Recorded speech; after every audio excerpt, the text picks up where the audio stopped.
Coca Zéro. Kevin, si un Kevin qui voit cette vidéo va te faire en... Je sais qu'elle aime fort, quand j'ai même mes comportements canadien. Plus de 1000 € dans mon jean. Me dis j'écoutais pas toujours tout ce qu'on me dit. Quelques années plus tard, me voilà.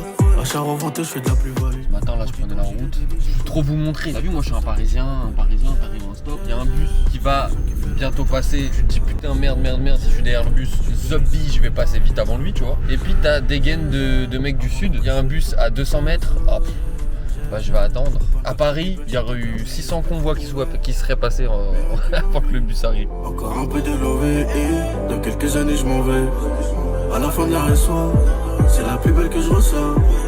Mais quoi qu'il en Moi je soit, suis trop mal habitué, je ne sais pas faire ça, c'est contre ma nature, tu vois. En fait, quand tu mets sur le pare-brise de ta voiture un stickers distance égale sécurité, j'ai envie de te coller le cul, j'ai envie de faire des bisous avec mon pare-choc. À la base, je vois ça sur les véhicules qui font la voirie sur l'autoroute. on est bien le chemin de la maison. Fallait se sortir de la zère. C'est nous les finalistes de la Gambardella. Mais c'est pas pour autant que j'ai embelli. Toujours dois lever quand je croisais les Mbila. Je sais comment faire et si je retombe à zéro. Y'a pas que mon adolescence qui est misérable. Billets de banque de couleurs et c'est. T'as vu ce qui est stylé ici aussi?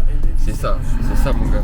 Tu vois, c'est les féfés qui sont un peu de partout. Si on part de Paris, c'est pas pour habiter Paris bis. Tu vois, on se retrouve à Cannes. Le festival il s'est terminé ce week-end. La prochaine étape c'est Monaco, je pense. Hein. Petit féfé, bah tiens, plaque Dubaï. Tu vois, c'est des petits trucs classe G, tu vois. Ça c'est un quotidien de fou malade, mais je me suis habitué. Dans quelques années je m'en vais. À la fin de la réseau, c'est la plus belle que je ressens. Mais quoi qu'il en soit, donc de moi je fais du leçon. J'ai l'engin qui fait la... J'avais tendance à tourner la tête dès que je voyais une voiture un peu hors du commun, tu vois. J'avais tendance à me faire des torticolis assez régulièrement. Maintenant j'ai plus cette tendance, tu vois. C'est-à-dire pour faire un torticolis, soit la meuf elle est archi fraîche de ouf, mais bon, tu connais frérot, on reste sage. Soit c'est vraiment une dinguerie la voiture, tu vois. Avant d'entrer, je fais le tour de toute la zone. Je peux pas me perdre, je connais bien le chemin de la maison.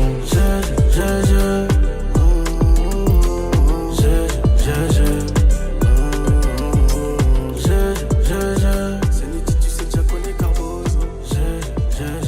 65 boulevard les c'est de la... Je voulais parler d'un truc. Il y a trop de fois, vous attendez que ça soit le chaos dans votre vie pour vous mettre dans un changement physique. Moi, je suis pas un mec de la salle, moi, je suis pas un mec de ça, tu connais, c'est pas la fait pour moi, le changement physique, tout, je m'en bats les couilles. Ils me disent ça, mais au fond d'eux, au plus profond de leur âme, quand ils se mettent tout nus devant la glace, ça va pas, ils se plaisent pas, ils esquivent la glace. Ils se lavent avec une température de douche à 60 degrés pour que ça fasse assez de buée pendant assez longtemps sur les miroirs de la salle de bain. Comme ça, ils se voient pas. En été, il fait 60 degrés dehors, et bah tu te laves à 60 quand même. Vous restez dans le déni comme ça jusqu'à ce que votre meuf vous quitte. Et ça, c'est un problème en fait. À quel moment il faut attendre que ça soit la décadence totale pour vous dire tiens, je vais me mettre au taf? Non! Merde. Après, je peux comprendre. Comme ça va, vous trouvez aucune raison ni aucune motivation au fond de vous pour faire en sorte que ça change, pour que ça aille mieux, vu que ça va déjà bien. Mais ça pourrait aller mieux. Et vous pourrez empêcher que ça se passe mal et que ça aille moins bien. Je trouve ça pas mal en fait de se mettre au travail avant que ça soit la merde, d'anticiper les potentiels problèmes qui peuvent arriver, mettre toutes les chances de votre côté, je parle physiquement, pour que ça aille bien et que tu te laves à moins 10 parce que tu as envie qu'il y ait 0% de buée sur ton miroir, comme il y ait 0% de body fat sur ton putain de physique, tu vois. Ayez le déclic maintenant sur cette vidéo.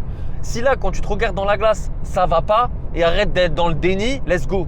Mets-toi au taf, inscris-toi à la salle, fais du sport, va courir, mange moins, mange plus, fais ce qu'il faut pour corriger ce qui va pas. Fais les choses correctement, intelligemment, fais les choses bien pour que tu perdes pas de temps. Chaque effort que tu fournisses soit bénéfique. Donc ne prends pas trop de masse pour rien si tu dois prendre de la masse. Et si tu dois sécher, ne sèche pas trop vite, te mettre dans des déficits caloriques de fou furieux, ce qui fait qu'à la fin, tu vas être en PLS gang et tu vas craquer sur un pot de Nutella et tu vas le bouffer en une demi-heure. Ne soyez pas pressés, mais faites les choses bien et commencez dès maintenant. Fais les choses pour toi aussi, c'est très important. Mais je sais que souvent le déclic chez les gars, c'est les meufs. Moi, pour le coup, quand j'ai commencé la salle, j'étais en couple depuis plus d'1 an, tu vois.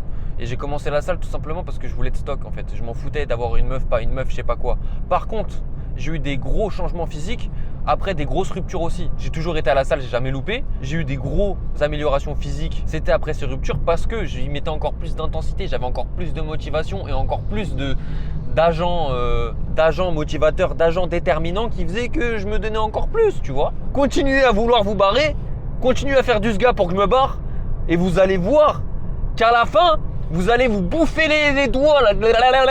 J'ai été beaucoup plus rigoureux avec moi-même, beaucoup plus dur avec moi-même à chaque rupture, et j'ai gardé cette dureté et cette régularité, même après quand je me suis remis en couple, même après quand tout allait bien. Donc c'est pour ça qu'aujourd'hui, je peux vous le dire les gars, faites-le avant que ça soit la merde. Et si jamais c'est la merde, faites-le encore plus. Dis frérot, mets-toi à la salle, tout, nanana, fais des efforts, truc. Ta meuf, tout, ouais, je m'en bats les couilles. Et au final, sa meuf la quitte. Ouais frérot, envoie un programme. Ok. Je t'envoie le programme frérot, je vais t'aider. Mais viens, on fait les choses bien avant. Ça te branche ou pas? Viens, le bail, on le démarre avant que ta meuf elle te dise ciao frérot.